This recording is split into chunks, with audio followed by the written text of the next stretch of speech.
Hello, I am Shizza and welcome to Pak Views. The Prime Minister of Pakistan, Imran Khan, has held his first face-to-face talks with US President Donald Trump during a trip to Washington, D.C. The meeting was a part of a push to mend relations which have been strained by the Afghan conflict. At the White House meeting, Mr. Trump also offered to mediate in the Indian-Pakistani conflict in Kashmir. He said that he was making the offer after Indian Prime Minister Narindra Modi requested that he mediate or arbitrate in the 70-year-old territory dispute between the two nations. During the press conference held at the White House, Mr. Trump said that if I can help, I would love to be a mediator, and if I can do anything on that, let me know. After a week of this meeting, Indian government abolished decades-old laws that gives a measure of autonomy to the disputed Muslim majority region. India has scrapped a law that grants special status to Indian administrated and an indefinite lock massive troops development was deployed in the disputed region. All phones, internet services and cable networks were cut off and pro-Indian leaders were placed under house arrest following days of soaring tensions. Minister of Home Affairs Amit Shah, a close ally of Prime Minister Narendra Modi, told Parliament that the President had signed a decree abolishing Article 370 of the Constitution, stripping the significant autonomy that the Kashmir had enjoyed for 7 decades. The move is expected to further inflame tensions in the Muslim majority region of more than 7 million people and infuriate Pakistan. The government, led by the Hindu nationalist BJP, also moved a bill proposing that Jammu and Kashmir state be divided into 2 union territories directly ruled by New Delhi. The Jammu and Kashmir Union Territory will include the Hindu majority Jammu region and will have a legislative assembly. The Buddhist majority Ladakh region, which has a considerable population of Shia Muslims, will also be a union territory, but it will not have any assembly.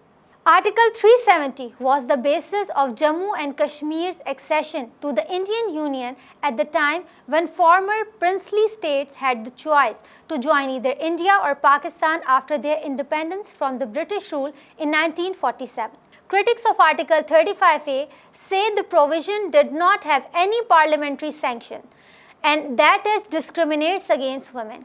The ruling BJP and its right-wing allies have challenged Article 35A, which it calls discriminatory, through a series of petitions. Last month, a senior BJP leader hinted that the government was planning to form exclusive Hindu settlement in the region.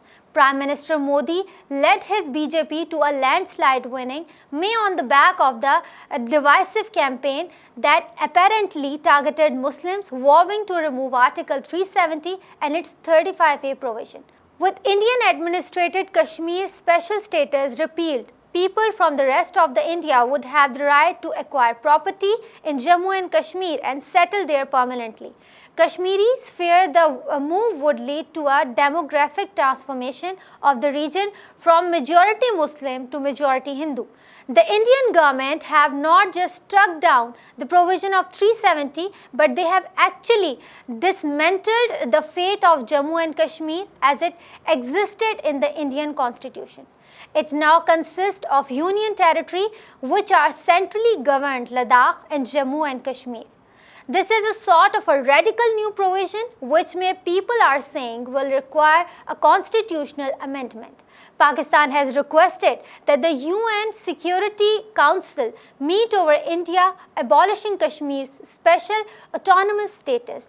Tensions have escalated in the region, which has been disputed for more than 70 years. On this request of Pakistan, the United Nations Security Council conducted a consultative session over the dispute on 16th of August 2019. Member of the United Nations Security Council refrained from calling for an emergency session on the disputed Kashmir region. Instead, they urged India and Pakistan to resolve the matter bilaterally. The ongoing Kashmir crisis was just one of the several topics that the 15-member UN Council discussed in a consultative meeting. Pakistan and India both rule the disputed Himalayan territory of Kashmir in part but claim it in a full. The restive region is the flashpoint between the nuclear armed arch rivals. Meanwhile, China too has some territorial claim in the area. Security Council's members are also concerned about the human rights situation in Kashmir, and also it's the general view of members that parties concerned should refrain from taking any unilateral action that might further aggravate the tensions there, since the tension is already very tense and very dangerous. India's UN Ambassador Syed Akbaruddin restated New Delhi's stance that Kashmir is not an international conflict. He accused Zhang to trying to pass off his comments as the will of the international community, adding that India's latest Kashmir move was an internal matter. If there are issues, they will be discussed. They will be addressed by our courts. We don't need international busybodies to try and tell us how to run our lives. We are billion plus people, Akbaruddin told the media. Pakistan is lobbying to gain international support against India's Kashmir measure and was hoping for the formal UNSC meeting on the issue. However, there is no indication after the consultation that this could happen anytime soon. Pakistan's UN Ambassador Maliha Lodi nonetheless considered the UNSC consultation to have been a success, saying it had brought the Kashmir dispute back to the fore.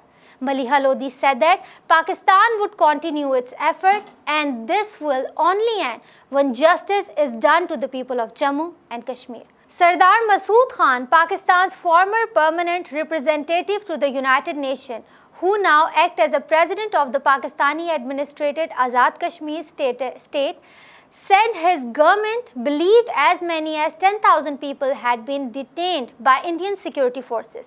Those numbers have been rejected by the Indian government.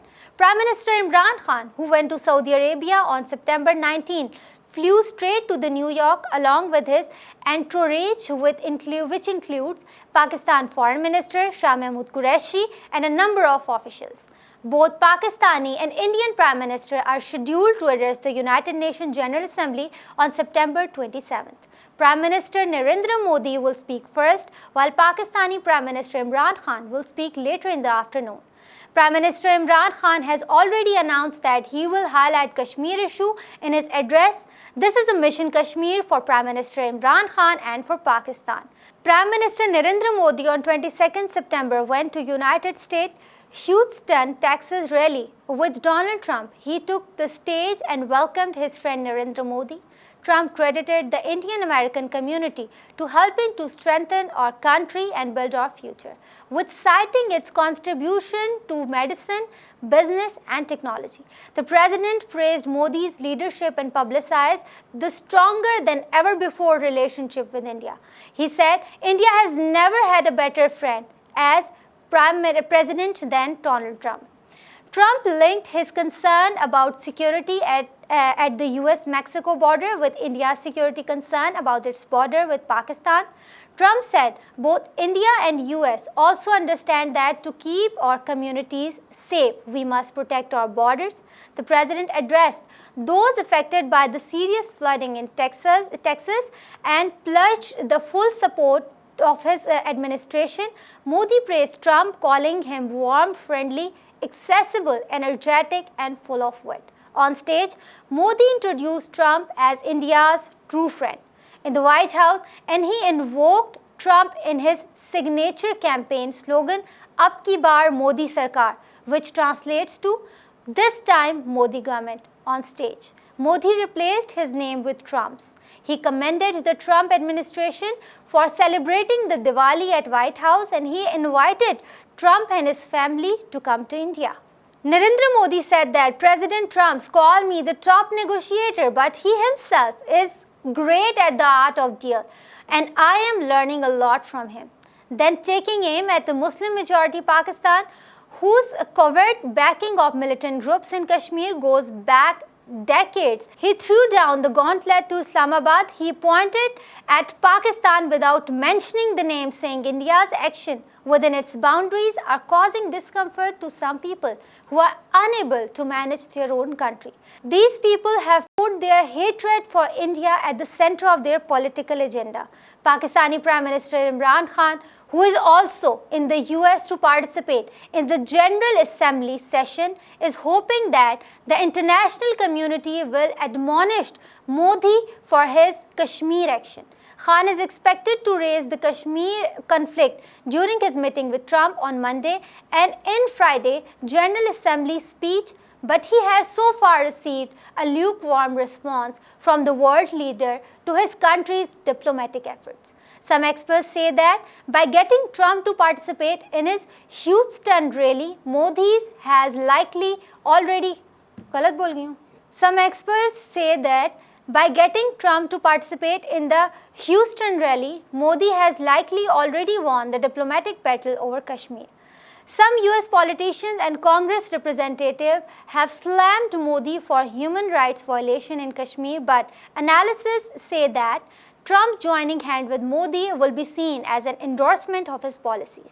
President Trump met Imran Khan on the sidelines of the United Nations General Assembly 23rd September on Monday, and the two leaders discussed bilateral ties, the Kashmir issue and the flattering Afghan peace process.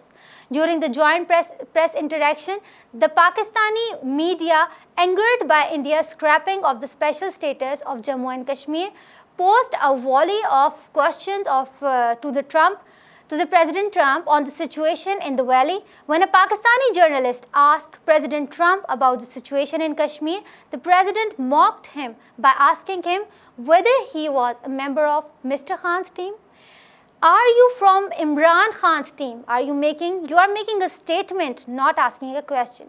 The US president said, snubbing him. The Pakistani journalist again pressed Trump about the alleged human rights violation in the Kashmir, to which President Trump turns towards Mr. Khan and asked him, where do you find reporters like these? While President Trump took a swipe at the Pakistani journalist, a squirming Imran Khan was seen counting his tasbih. The real issue of Pakistan is that the government of Pakistan has based its foreign policy to take propagation of the matters on social media alone.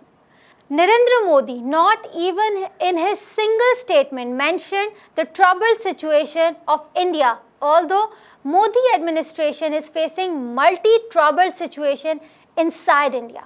Whereas Prime Minister Imran Khan in his previous visit to US talked about corruption, money laundering and removing the AC of Nawaz Sharif in his confinement. Mr. Khan did not hesitated to expose the bad situation of Pakistan to the international community rather than making a statement to stand as a state, whereas Mr. Imran Khan in his previous visit to the US talked about corruption, money laundering and removing the AC of Nawaz Sharif in his confinement. Mr. Khan did not hesitated to expose the bad situation of the Pakistan to the international community rather than making a statement to stand as a state. Mr. Khan, your statements alone are enough to the FATF to blacklist Pakistan. Modi talked about the stand of India in the matter of Kashmir and talked in a manner where the international community can understand. But how long it will take for you to understand the environment of the international arena? The present move is asking Pakistan to revisit its state structure and the policies which they need to pursue, including social, political, economic and religious. We will be back with more updates on the issue. That's all for now. Take care. Goodbye.